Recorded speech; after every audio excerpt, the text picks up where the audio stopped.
Thank you to the organizing committee for this workshop, for the invitation to join you here today. And thanks for the introduction, Joachim. As mentioned, I'm Natalie. I work at the Natural History Museum here. I'm originally from Canada, but I've lived here in Copenhagen for the last 12 years. And I've worked with natural history collections, and particularly herbarium specimens. So I was really pleased that Sega was able to give us a little intro to some of the work that's been done already with respect to image recognition using these herbarium specimens. And my focus in my research goes a little bit farther in time, back in time, than what we saw this morning with respect to looking at changes in plant height over the last few years. And I go back maybe 100 years, 200 years, sometimes even longer, because our natural history collections, particularly those held in European collections, can date back up to 400 years. So these collections are really unique. They represent a particular organism, species, that was found in a particular place at a particular point in time. And they can be used to create these timelines or chronosequences of biodiversity data to study global change. And a lot of my field work today, and my slides aren't changing. Yeah. If I click on the screen, yeah, a lot of my field work today is actually done in the herbarium, as you see pictured here. Our herbarium here in the University of Copenhagen has about 3 million plant specimens. We have 14 million objects of other natural history origins, zoological collections, geological collections, etc. But I work with the plants. And herbaria are located around the world, although they're much more heavily represented in the global north, as we can see on this map. And we have estimates that there are about 400 million or so herbarium specimens there, but we don't really know. They're stored away in cabinets like you see. And slowly, as we digitize them, millions are coming online. And they are an incredible resource to researchers like myself, because from the digital specimens, we can, with tools, extract a lot of information and data to study global change. Traditionally, herbarium specimens were collected to study biodiversity of a region and to put a name on a particular plant. So taxonomists, people who name species for living, rely on images like this for describing and knowing what species we have available or present in the world, past and present. And historical data is really recognized today in our global change crisis, climate and biodiversity crises, as an important resource for putting today's change into a longer-term perspective and to improve our modeling and predicting power to understand what will come down the road. Large herbaria institutions like the New York Botanical Garden have recently announced huge projects that, of course, are being framed as solutions to biodiversity and climate change crises. And today, not just with, like we've heard earlier, with fine-grained computer vision, but also using LLMs to help draw information out of the actual label data that I'll go through in a second that could be presented on a plant specimen. Here's an example of a plant collected in Greenland in 1962, so in July 1962. It's collected on the east coast of Greenland in the Arctic. We can see from the label, there are some coordinates there. There's the species name. It describes the habitat that is growing in the plant community, a heath. Some specimens, as I'll show later, have a lot more detail, but there's a lot of information that you can use to then link to historical conditions in climate, in land use, etc. From the specimen, we can also detect phenology. This one is in flower. We can detect phenology. Specimens are just leafing out in some cases, so the early stages of a canopy unfolding can be detected over time. We can also look into measuring other traits such as leaf size and shape and see how those change over time. In this particular plant, as some species do, I'm zooming in here because it actually creates these annual growth segments.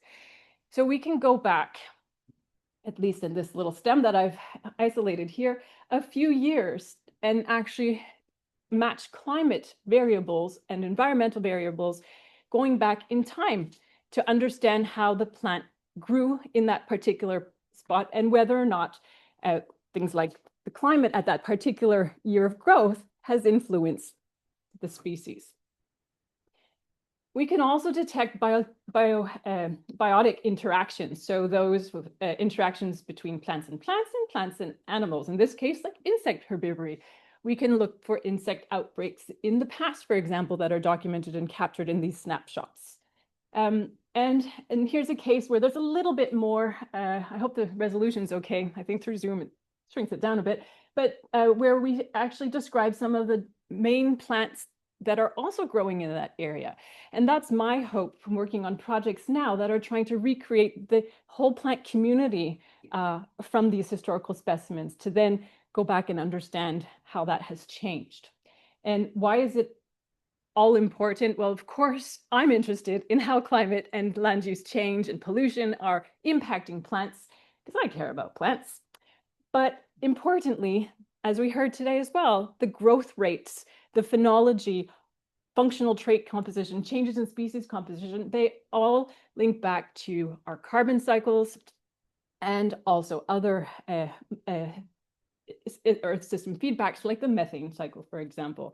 As plants grow and decompose, all of these factors are critical. And going back in time really helps us paint the picture and hopefully can improve our models, our predictive models down the road. And a lot of my research relies on these specimens to answer these big and still outstanding questions in conservation and ecology. Which species will adapt? Which will disappear or continue to disappear? And how does that relate to their biodiversity and the function that these plant communities, for example, provide to us? Can we detect tipping points where there's no point of going back to a community type or a forest or a wetland that we once knew? And of course, interacting stressors, all of these things can be captured in these snapshots like specimens. Importantly, a big goal for the future is linking across scales. And so we heard a lot this morning talking from the spatial scale and then more recently looking at fine grains. And so how do we connect those dots? That's some important things. And we know, all of us in this room, we can't do it alone without the masses. We need some way to empower people to work with community groups and tackle this challenge as a bigger group. And I'm going to start with some examples in the Arctic, in Greenland, where we know in the Arctic, climate is changing at least 4 times faster than the rest of the world. Ice is melting. There are huge changes. We talk about the greening of Greenland, but there's also the browning of the Arctic. So there are changes in precipitation that are also creating these changes. From a vegetation perspective, one of the big things we've been able to observe from very small and restricted field locations, but also from drone and satellite monitoring, is an increase in shrubs. So the Arctic, rather than trees, has really small and low-growing shrubs, but they have been taking over in the last 20, 30 years. What does this mean? Some species are being displaced. Of course, this has major implications to carbon dynamics in the Arctic. And so I did a project where we actually, for the first time, tested, it was published earlier this year, whether we could extract plant growth from Arctic shrub specimens. And just like I showed on the earlier slide, measure incremental annual growth going back in time. Now, these are small shrubs. Some of them that I included grow a maximum of 10 centimeters high, and some of them 40 centimeters tall. Because they're slow growing, you can measure a lot of growth on a small sheet of paper, the herbarium sheet. So I used 4 species and reviewing thousands and thousands of digital images to find the good candidates and measured growth chronologies over time with some colleagues in Norway and Canada. And what we found is that there are winners and losers. Not all species respond to climate warming. And those that do, 2 of them, and particularly one was the most responsive, also tends to match with what we're seeing at field-based localities in terms of the species that are more dominant. So Their next step is to dig deeper and wider into the species and use this technique and see how we can feed this information of growth over time to climate models, I should say carbon models. But a big challenge for us is that natural history collections are declining. We're not collecting in the same way, in part because we all hold some really nice fancy tools in our hands and we're able to capture biodiversity data in a different way. So even scientists like myself are a little sloppier and lazier about collecting and vouchering our biodiversity. And so with the global climate, actually these are climate stripes just for Greenland that I've plotted here. Our collections from Greenland sort of peter off in the year 2000, and we miss the most important part of that warming. So we need to collect new data, modern data, and we have this gap, which presents, of course, a challenge in the way we model in temporal modeling. I'm going to talk a little bit about an example I did with phenology. It's still a work in progress, but work that some of our students have done using the herbarium specimens collected across Denmark. But because they end in about the year 2000, we've had to complement and integrate with other phenology data sources, including 2 long-term, we call it long-term, but about 30-year-long data sets collected in Greenland for these plants and the phenology at the timing of blooming, as well as iNaturalist records, so untargeted phenology data that we can just mine from that data. And interestingly, just to plot a sort of timeline of how those observations map across 5 species, we see a lot of gaps, of course, temporal gaps in our specimen data. And in the more recent years, the more recent decades, I should say, is where iNaturalist and the long-term monitoring data come in to complement. But spatially, they represent very different parts of Greenland, so we have to factor all of this in. And interestingly, just a quick analysis to show how the mean temperature in June drives the time of flowering. The specimen data set almost has a flat line. We're not detecting any change with respect to warm or cooler years, but iNaturalist and also the long-term monitoring stations done by Arctic scientists do show a change. So I really wondered why that is. Do our specimens just really miss out on that warm part that is critical? And so what I did is I mined just the extreme years from our herbarium data, the extreme weather years, and was able to confirm that this, sorry, I forgot about this slide, but this actually shows the annual temperature anomalies in Greenland and how the different data sets represent or don't represent the actual fastest part of that warming. But by mining only the warm years, we were able to predict today's responses that we're seeing based on these extreme events from the past. So it shows that plants are adapting in a way, or they're very plastic in the response, meaning that they're able to really shift their flowering time in relation to warming temperatures. Not all of my work is done in the herbarium. I also get out to the field. This is with a PhD student who is at our museum, where we're studying threatened plant species and threatened plant communities, actually, recreating these communities from herbarium specimens, going out to resurvey to see what's present in the field today, and also doing conservation genomics, so collecting plant tissue, new plant specimens, and doing resurrection studies. So what's really cool with some specimens, like you see in this one, all of the little dust there you see there are seeds. So this specimen collected maybe 70 years ago has seeds that we could now hopefully grow successfully in a greenhouse, and then under controlled conditions compare seeds collected from today's populations with those from decades ago and understand how traits have differed over time to look and test for signs of adaptation. So I think that's pretty exciting and cool. Of course, you need the physical specimens for that. And also with the physical specimens, more and more, we're getting into spectral biology. So I'm part of a working group, an international working group, where we are using reflectance spectra, near-infrared, shortwave reflectance spectra to detect changes in these plants over time. We can actually use these techniques to identify species, to discriminate between closely related species and also potentially populations. So combined with the genomics work, that will shed some really interesting light on these historical collections.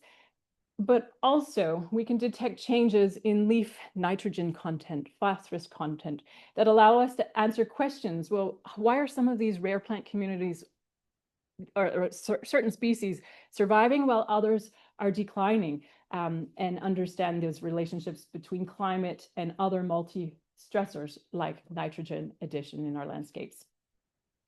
And of course, using remote sense data or Earth observation data, we hope to, down the road, make those linkages between what we scan at a specimen level all the way up to what we get through spectral imaging elsewhere and detect stress ahead of time to avoid or identify those ecosystem tipping points. So just a slide borrowed from my colleague where showing from the genes and the traits to the individual all the way up to the biosphere is what we're hoping for. And that's where we see the potential of these historical specimens. And of course, as a museum who's also really focused on citizen science and promoting citizen science and the wonderful tools we have today, we can see that even in the last decade, we have more community science observations about biodiversity. So it's been questions, are our museum specimens still relevant? And yes, they are, taxonomically speaking, geographically speaking. They're irreplaceable sources.